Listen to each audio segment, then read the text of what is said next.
حضور سیدنا خواجہ غریب نواز سے سب سے زیادہ فیض حاصل کیا ہے۔ ان کی زندگی کا جب ہم جائزہ لیتے ہیں تو ایک واقعے کی طرف نظر پڑتی ہے کہ حضرت حمید الدین ناگوری جب اپنے وطن سے دہلی کے طرف روانہ ہوئے تو راستے میں انہوں نے ایک چڑیا دیکھی جو اس وقت میٹھے سروں میں حمد باری تعالیٰ کر رہی تھی۔ آپ سن کر لطف اندوز ہوئے، آپ اس گانے والے پرندے کے نغمے سے متاثر ہوئے اور آپ پر ایک وجد کی سی کیفیت طاری ہو گئی۔ تھوڑی دیر تک یہی حالت رہی، جب ذرا ہوش آیا تو حضرت خواجہ خضر تشریف لائے اور فرمایا حمید الدین، اب سے پیشتر جو اولیاء اللہ گزرے ہیں انہوں نے بھی محفل سما کو سنا اور وجد میں آئے، لیکن حضرت خواجہ جنید بغدادی نے اس کو بعض وجوہات سے ترک کر دیا تھا۔ قاضی حمید الدین ناگوری نے عرض کیا، اے خواجہ خضر، میں تو سیما پر شیفتہ ہو گیا ہوں، اگر مجھے کہیں قوال مل جائے تو میں تو مجلس سیما ضرور منعقد کروں گا۔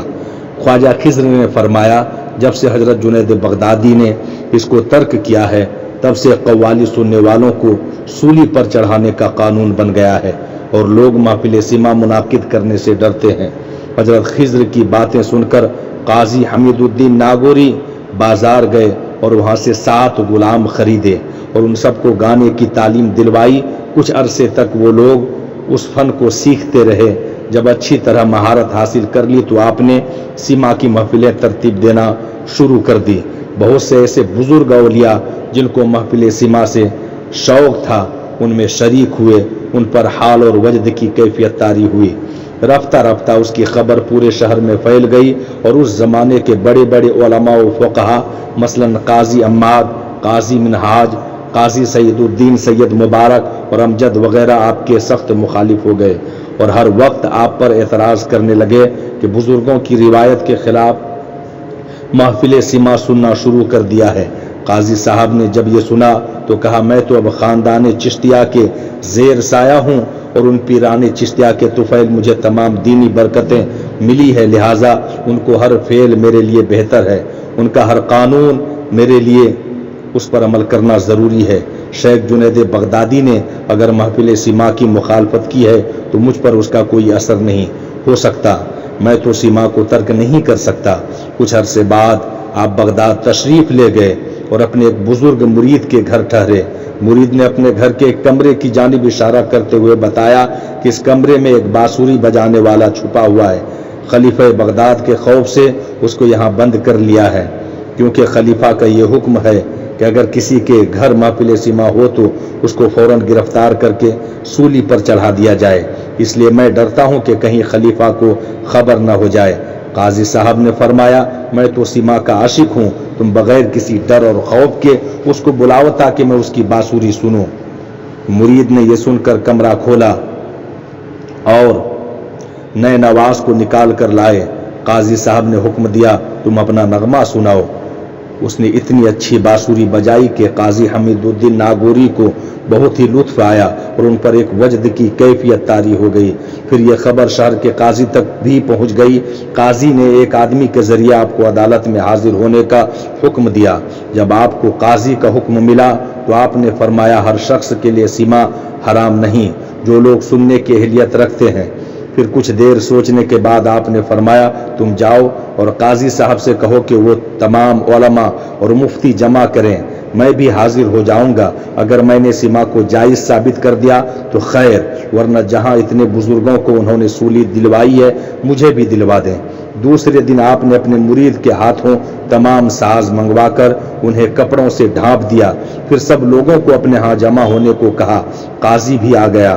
قاضی نے پوچھا، حمید الدین کہاں ہے، جنہوں نے قوالی کو جائز کہہ کر شہر میں ایک فتنہ پھیلا رکھا ہے؟ قاضی حمید الدین ناگوری سامنے موجود تھے، بولے، میں ہی حمید الدین ہوں اور بلا شبہ سیما کو اپنے لیے جائز سمجھتا ہوں، کیونکہ حضرت امام ابو حنیفہ نے فرمایا ہے، اگر کسی پہ کوئی پانی نہ ملے اور پیاس سے اس کی جان جانے کا اندیشہ ہو تو اس کے لیے شراب پینا حلال ہے۔ امام شافعی نے کہا تھا کہ اگر کوئی شخص اپنا غم غلط کرنے کے لیے گانے سنے تو جائز ہے۔ میں مریض عشق ہوں، غم محبت میرے دل پر چھایا ہوا ہے اور شراب وصال کی تشنگی مجھے ہلاک کیے دے رہی ہے۔ ایسے میں کون ایسا عالم ہے جو میرے لیے سما کو ناجائز قرار دے گا؟ اس کے بعد آپ نے اور بہت سی شرعی دلیلیں پیش کی جن کو سن کر سب قائل ہو گئے، مگر بولے یہ تو سچ ہے، مگر آپ خدا کے ولی ہیں اور آپ کے کشف و کرامات مشہور ہیں، آپ اس وقت کوئی ایسی کرامات دکھائیے کہ ہم سب سما کے قائل ہو جائیں اور ہماری ہر طرح تسکین ہو جائے۔ یہ سن کر آپ نے سازوں کی طرف اشارہ کیا۔ کہا جاتا ہے کہ تمام سازوں سے خود بخود نغمے نکلنے لگے اور قاضی حمید الدین ناگوری پر وجد طاری ہو گیا۔ اسی حالت میں آپ نے فرمایا، نادانو دیکھتے کیا ہو، تم بھی شریک ہو جاؤ۔ یہ سنتے ہی ان سب پر وجد طاری ہو گیا اور سب جھومنے لگے۔ کچھ دیر کے بعد جب ہوش میں آئے تو قاضی حمید الدین ناگوری نے علماء سے مخاطب ہوئے فرمایا، اب تو آپ لوگوں کو اطمینان ہوا، چشتیوں کی کرامات دیکھی یا بھی کچھ اور چاہتے ہیں؟ علماء بہت شرمندہ ہوا اور آپ سے معافی چاہی۔ قاضی حمید الدین ناگوری کچھ دن وہاں ٹھہر کر دہلی واپس تشریف لے آئے۔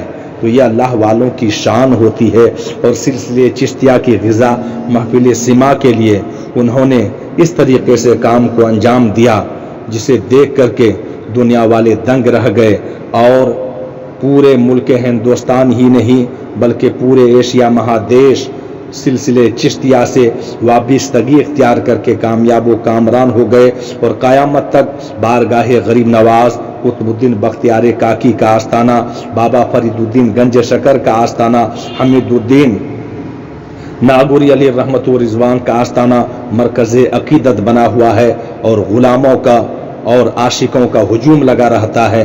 لوگ آتے ہیں اور فیوز و برکات سے اپنے دامن رحمت کو لبریز فرماتے ہیں۔